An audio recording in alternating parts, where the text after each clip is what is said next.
오늘 성경 말씀이 들려주시는 내용은요, 사람이 어떻게 하나님의 놀라운 은혜를 체험하고 세상에서 하나님의 영광을 드러내는지 그 길을 가르치시기 위해서 주신 말씀이에요. 오늘 본문 말씀을 읽으면서요, 여러분 어떤 생각을 하셨어요? 저는 이 본문 내용을 읽으면서 사람의 생명과 관련된 두 종류의 나무가 에덴 동산에 존재하고 있었다고 하는 사실을 생각했습니다. 생명과 관련된 나무예요. 그냥 나무가 아니고. 그러니까 먼저는 우리가 잘 알고 있는 선악과 나무입니다. 이 나무의 실과는 먹어서 안 되는 금단의 열매입니다. 여호와 하나님께서 사람에게 명령을 내리십니다. 인류 최초의 명령으로 보입니다. 이 명령은 죽음과 관련해서 아주 중요한 명령입니다. 생명과 관련된 아주 중요한 내용입니다. 창세기 2장 16절 17절을 보면 이렇게 여호와 하나님께서 말씀하십니다. 여호와 하나님이 그 사람에게 명하여 이르시되 동산 각종 나무의 열매는 내가 임의로 먹되 선악을 알게 하는 나무의 열매는 먹지 말라. 내가 먹는 날에는 반드시 죽으리라 하시니라. 여러분, 선악과를 먹으면 반드시 죽는다고 하나님께서 분명하게 가르쳐 주셨어요. 그러면서 선악과를 먹지 말라 이렇게 말씀하십니다. 부탁입니까? 명령입니까? 반드시 해야 되는 거예요. 반드시. 반드시라는 단어가 들어가면요, 그것은 명령이에요. 부탁이 아니에요. 부탁은 할 수도 있고 안 할 수도 있어요. 거절할 수도 있어요. 그러나 명령은 반드시 해야 됩니다. 그리고 이것은 죽음과 관련되어 있기 때문에 반드시 해야 되는 것이에요. 오늘 2절, 3절에 나와 있는 내용입니다. 동산나무의 열매를 우리가 먹을 수 있으나 동산 중앙에 있는 나무의 열매는 하나님의 말씀에 너희는 먹지도 말고 만지지도 말라. 너희가 죽을까 하노라 하셨느니라. 여러분, 하나님의 명령은 뭐였죠? 선악과 먹지 마라. 특정한 거예요. 특정. 딱 정했다니까요. 선악과 먹지 마라. 그런데 동산 중앙에 있는 나무의 열매로 그걸 순화시켰어요. 하나님은 분명히 선악과라고 특정을 하셨는데 특정한 것을 갖다가 특정하지 않은 것처럼 지금 만들어 버렸고요. 그 다음에 먹지도 말고 만지지도 말라. 처음은 됐죠. 먹지 말라고 분명하게 말씀하셨는데 만지지도 말라고 하는 자기 생각을 거기에다가 덧붙였습니다. 그 다음에 하나 더. 여러분, 이거 신앙인들이 굉장히 조심해야 되는 거예요. 하나님이 죽노라, 죽을 것이다, 반드시 죽을 것이다 이렇게 말씀하셨어요.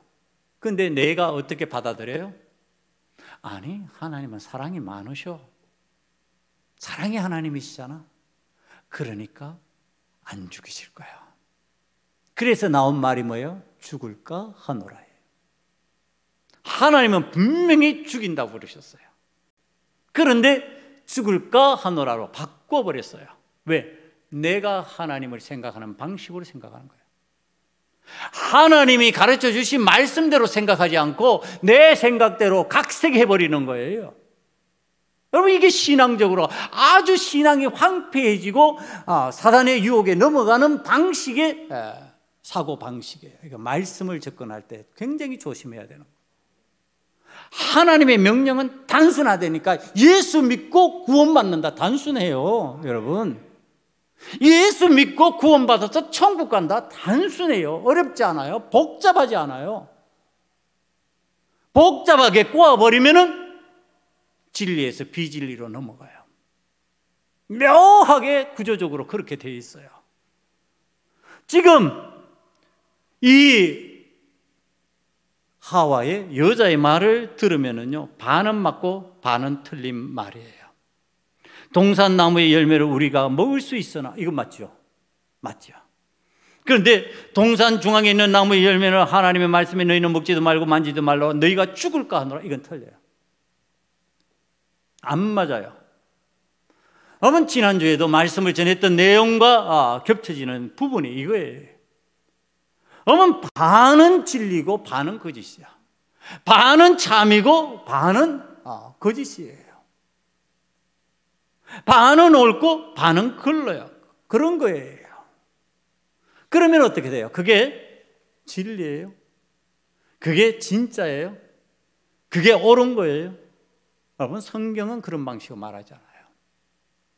성경은 반이 맞기 때문에 진리고 반이 틀려도 괜찮다 그렇게 얘기하잖아요.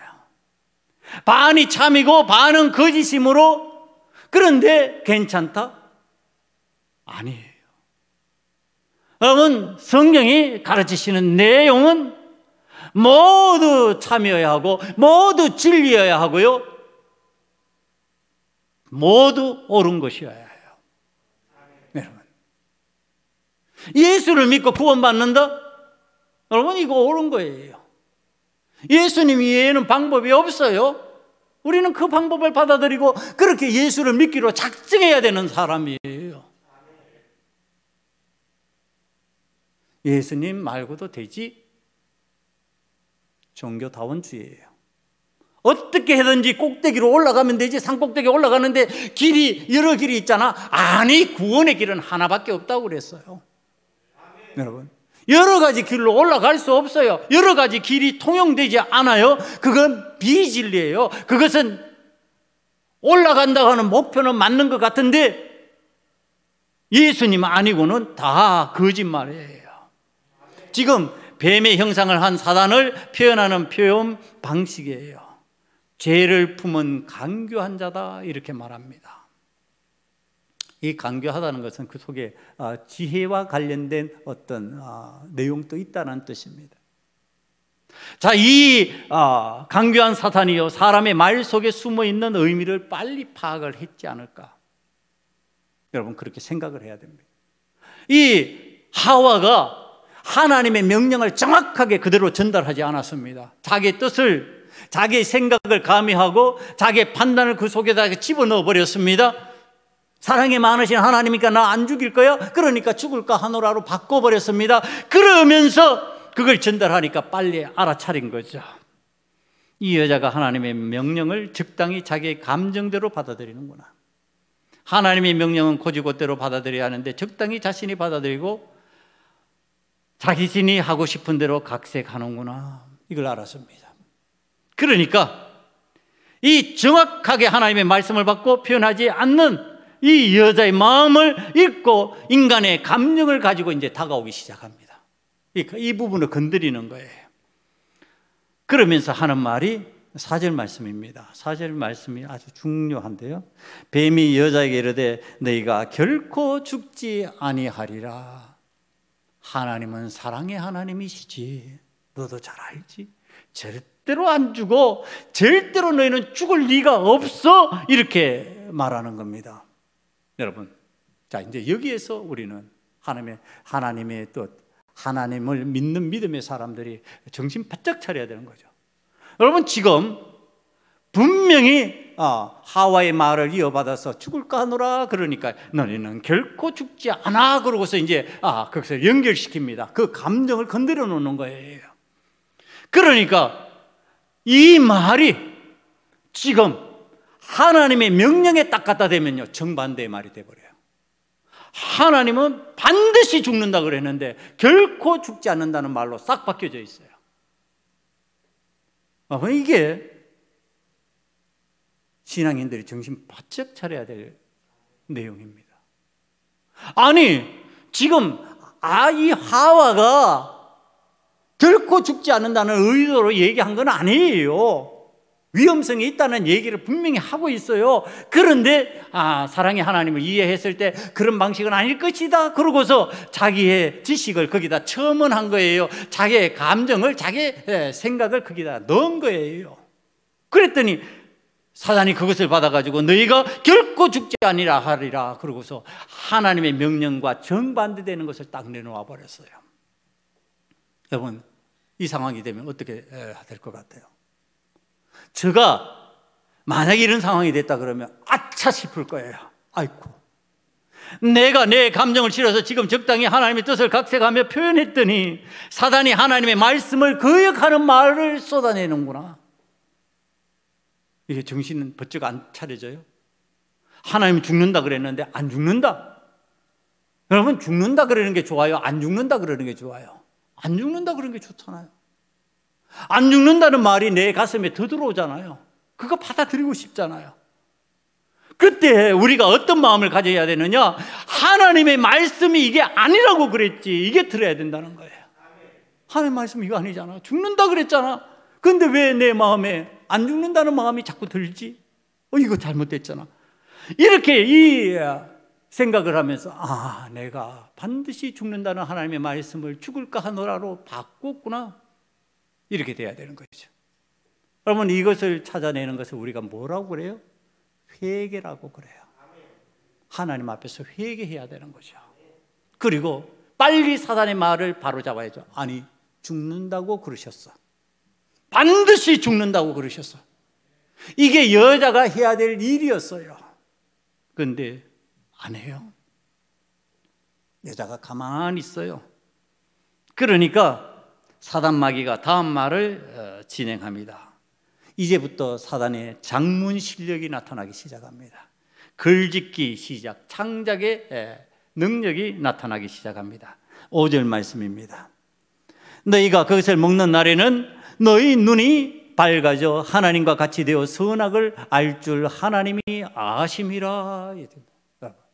이제 안 죽는다 해서 더 나가서 너 하나님 같이 될 거야. 너 하나님처럼 되어버릴 거야. 그래서 그거 못 먹게 하는 거야. 여러분, 지금 사단 마귀의 말을 그대로 듣고 있으면요, 선악과를 먹으면 하나님과 같이 된다고 들리는 게 정상이에요.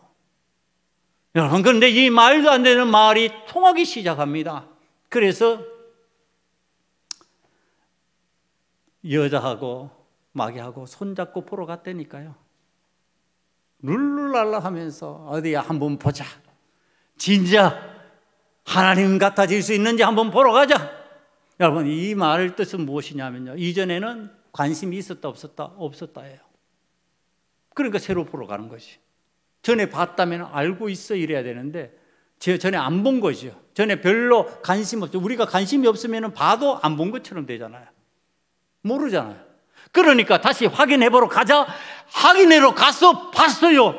봤더니 이게 어떤 모습이냐면요, 먹음직하고 보암직도 하고 지혜롭게 할 만큼 탐스럽기도 한 나무인지라. 정말 너무 좋아 보이는 거예요. 다시 좋아 보입니다. 마귀의 말이 쏙 맞는 것 같은 거예요. 이 사단이 유혹하는 그 말이 진짜 그대로인 것 같은 거예요. 제가 말씀을 묵상하다 여기에서 깜짝 놀랐어요. 여러분, 마귀가 여자를 유혹했죠. 마귀가 여자를 유혹했는데요, 어떤 현상이 일어났어요?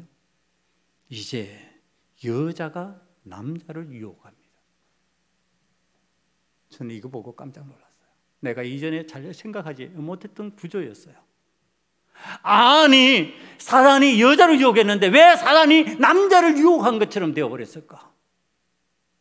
사단의 유혹을 받은 여자가 지금 남편을 유혹하고 있다니까요. 야, 좋아. 정말 먹음직스러워. 여보, 이거 먹어. 얼마나 좋아. 자, 당신 또 먹어. 이렇게 됐다니까요. 여러분, 이게 무슨 뜻일까요?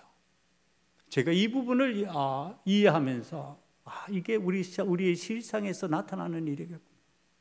자, 이 남자에게 있어서 여자라는 존재는 어떤 존재였어요? 아담이 이 하와를 하나님께서 인도해 오셨을 때 표현했던 표현 방식이에요. 이는 내 살 중에 살이요 내 뼈 중에 뼈라. 내 뼈 중에 뼈요 살 중에 살이라. 나보다도 더 나 같은 사람, 나에게는 없어서 안 될 소중한 사람, 정말 좋은 사람, 나는 이로 인해서 기쁨이 있어, 위로가 있어. 너무나도 사랑스러운 사람. 어떤 사람이에요? 사랑하는 자예요. 제가 이 내용을 보고 깜짝 놀란 거예요. 오늘 우리를 유혹하는 것은 사단인 줄 아는데 지금 내 아내를 통해서, 내 사랑하는 자를 통해서, 내가 사랑한다고 이해하고 있는 그 사람을 통해서 나를 유혹하고 있더라고 하는 사실이었어요. 무섭지 않아요? 사단이면 사단인 줄이나 알겠는데 사단이 아니에요. 사랑하는 자예요. 나와 가까운 자예요. 내 옆에서 나와 함께 더불어서 생활하면서 가장 내가 사랑한다고 인정할 수 있는 사람이었어요. 그 사람이 나를 지금 사단의 그 유혹으로 유혹하고 있는 사실이었어요. 그럼 뭐예요? 여자가 지금 사단의 역할을 하고 있는 거죠. 그래서 예수님이 베드로 보고 말하잖아요. 사단아, 네 뒤로 물러가라. 너는 나를 넘어지게 하는 자로다. 사랑하는 제자예요. 조금 전만 해도 주는 그리스도시요 살아계시는 하나님의 아들입니다. 그래 바요나 시몬아, 내가 복이 있도다. 이를 알게 하신 이는 너가 아니라 하나님이시다. 하나님이 이것을 알게 하셨다. 그렇게 축복해 주시고 내 신앙 고백 위에 교회를 세우리라. 그렇게 복을 주셨던 그 엄청난 신앙 고백 뒤에 예수님 십자가 지면 안 되지요. 그러니까 사단아, 네 뒤로 물러가라. 예수님은 그렇게 하셨어요. 하나님의 명령이면 그 하나님의 명령을 곧이 곧대로 들어야 되고요. 곧이 곧대로 내가 그 명령을 전달해야 되는 거예요. 자, 이런 상황이 되어버리니까 이제 이 선악과를 먹고 난 뒤에 사람들이 유혹에 넘어간 그 상황에서 이제 하나님의 낯을 피하여 숨는 자가 되어버렸다고 8절 말씀에 나타나잖아요. 마귀의 유혹에 넘어가면요, 하나님 앞에서 숨는 자가 되어버려요. 예배자가 절대로 못 돼요. 예배자가 될 수가 없어요. 자, 이게 그러다면 우리는 마귀의 유혹에 넘어가잖아요. 안 넘어가요. 넘어가잖아요. 근데 어떻게 예배자가 되고 있어요? 자, 이거 하나님 앞에서 예배자가 될 수 없다니까. 유혹을 받으면은요, 그렇게 넘어가 버리면 피하게 돼 있다니까요. 숨게 돼 있다니까요. 그런데 찾아오시잖아요. 여러분, 오늘 또 우리를 찾아오시잖아요. 그분이 누구세요? 예수 그리스도세요. 오늘도 우리의 이 죄의 문제, 우리가 하나님의 명령을, 하나님의 말씀을 그대로 곧이곧대로 받지 않으면 그 모습 때문에 쓰러지고 넘어지는 나를 향해서 주님이 찾아오시는 거예요. 찾아오셔서 주님의 십자가 보혈의 은혜로 하나님의 제단에 나올 수 있게 만들어 주시는 거예요. 여러분, 여기에 나오는 거 우리 능력 아니에요. 내가 할 수 있는 거 아니에요. 여러분들 하나님께서 건강 탁 건드리면요, 순식간에 못 나와요. 여러분, 하나님께서 여러분 조금만 건드려도 여기 나올 수 없어요. 나올 수 있다고 하는 것은 오늘 하나님의 은혜고 예수 그리스도의 보혈의 은혜를 힘입은 사람들이 예배자가 될 수 있고 이 자리에 나올 수 있는 거예요.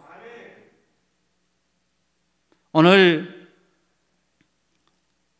우리는 하나님과 가장 긴밀한 삶을 살 수 있었던 처음 사람 아담과 하와를 보면서 깊이 깨달아야 합니다. 하나님의 명령인 하나님의 말씀은 내가 마음대로 각색하면 되지 않는구나. 그러면은 마귀의 유혹에 넘어가 버리는구나. 마귀의 유혹에 넘어가면은 내가 하나님의 낯을 피하는 자가 되는구나. 유혹에 넘어가지 않기 위해서 단호하게 하나님의 말씀을 상기해야 되고요. 하나님의 말씀을 상기하지 못해서 또 넘어가졌다면 오늘 예수 그리스도의 이름을 부르면서 예수님 나에게 찾아오시옵소서. 우리 주님을 찾아야 될 줄 믿습니다. 주님을 찾으면요, 주님 찾아오셨어. 가르쳐 주세요. 그러면서 말씀이 얼마나 중요한지 깨닫게 해주시는데 마태복음 5장 18절 말씀이에요. 우리 주님께서 하신 말씀인데 진실로 너희에게 이르노니 천지가 없어지기 전에는 율법의 1.1획도 결코 없어지지 아니하리라 하고 다 이루리라. 이렇게 말씀하셨어요. 여러분, 하나님의 말씀은 이렇게 중요해요. 하나님의 말씀은 놓치면 안 돼요. 점 하나, 획 하나 내 마음대로 찍고 그으면 안 돼요. 다시 말하면 말씀은 각색하면 안 된다는 얘기를 하는 겁니다. 말씀은 단순하게 그대로 받아야 돼요. 이걸 어떤 식으로 설명하셨냐면 예수님이 다시 설명하셨어요. 누가복음 18장 17절에 나오는 말씀이에요. 내가 진실로 너에게 이르노니 누구든지 하나님의 나라를 어린아이와 같이 받아들이지 않는 자는 결단코 거기 들어가지 못하리라 하시니라. 이건 이제 어린아이의 어떤 장점을 얘기하는 거예요? 받아들이는 장점이에요. 애들이 묻잖아요. 질문하잖아요. 손주들 보면 질문을 해요. 이건 무슨 뜻이에요? 그럼 가르쳐줘요. 이런 뜻이야. 이제 정확하게 가르쳐줘야죠. 알고 있는 대로 정확하게 가르쳐주면 그렇구나 이랬죠. 어린아이들이 질문해놓고 말하면 아니야 틀렸어 이러냐 말이에요. 가르쳐주는 대로 받아들여요. 이 어린아이의 특징이 이거예요. 어른들은 어떻게 해요? 이때까지 지식이 있으니까 아닌 것 같은데 고개를 깨뚱깨뚱거려요. 그런데 어린아이들은 말하면 그대로 받아들여요. 지금 이거 얘기하시는 거예요. 예수님이 말씀을 받을 때는 순진하게 그대로 어린아이와 같이 받아라. 그 말씀을 그대로 받아야 그래야 천국의 백성 하나님의 나라의 사람이 될 수 있는 은혜가 임한다. 그러면은 적당히 타협하지 않고 적당히 말씀을 각색하지 않게 된다. 여러분 이런 사람이 있을까요? 없을까요? 있죠. 성경이 그래서 그런 사람의 모델들을 자꾸 등장시킵니다. 그 모델 여러분들에게 소개합니다. 우리가 잘 알고 있는 다니엘과 세 친구입니다. 다니엘서 3장 14절 이하에 이렇게 말합니다. 14절에 느부갓네살이 그에게 물어 이르되 사드락 메삭 아벳느고야 너희가 내 신을 섬기지 아니하며 내가 하나님처럼 세운 금신상에게 절하지 아니한다 하니 사실이냐? 이게 이제 신상을 만들어 놓고 하나님처럼 섬기게 만드는 신상을 만들어 놓고 거기다 절하게 만드는 거죠. 그게 하나님 노릇하는 거죠. 그러니까 선악과를 따먹은 사람이에요. 이 사람 하나님같이 된다 이렇게 생각하고 믿고 그렇게 지금 나가는 사람, 사단이 유혹하는 대로 나가는 사람 느부갓네살 왕이에요. 그런데 자, 이 다니엘의 세 친구 사드락 메삭 아벳느고 하나냐 미사엘 아사레라고 하는 자기 나라의 이름을 잃어버리고 이제 포로로 데려잡혀온 이 나라의 이름으로 바뀌어진 사드락 메삭 아벳느고 이 세 사람이 지금 하나님의 계명을 알잖아요. 나 외에는 다른 신을 섬기지 말라, 우상에게 절하지 말라. 이 10계명이 딱 나와 있어요. 1계명, 2계명 딱 나와 있어요. 너희를 맹렬히 타는 불 가운데 던져 넣을 것이니 능히 너희를 내 손에서 건져낼 신이 누구겠느냐? 너희 하나님이라도 이거 못할 거야. 내가 죽인다는데 죽일 수 있어. 하나님 못하실 거야.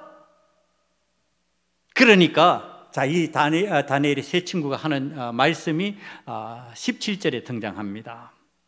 왕이여 우리가 섬기는 하나님이 계신다면 우리를 맹렬히 타는 불 가운데에서 능히 건져내시겠고 왕의 손에서도 건져내시리이다. 그렇게 하지 아니하실지라도 왕이여 우리가 왕의 신들을 섬기지도 아니하고 왕이 세우신 금신상에 절하지도 아니할 줄을 아옵소서. 못합니다. 하나님의 명령 분명히 저는 들었습니다. 세상 방법 따르지 않고 하나님의 명령을 잘 따르면서 성공하는 방법을 지금 가르쳐 주는 거예요.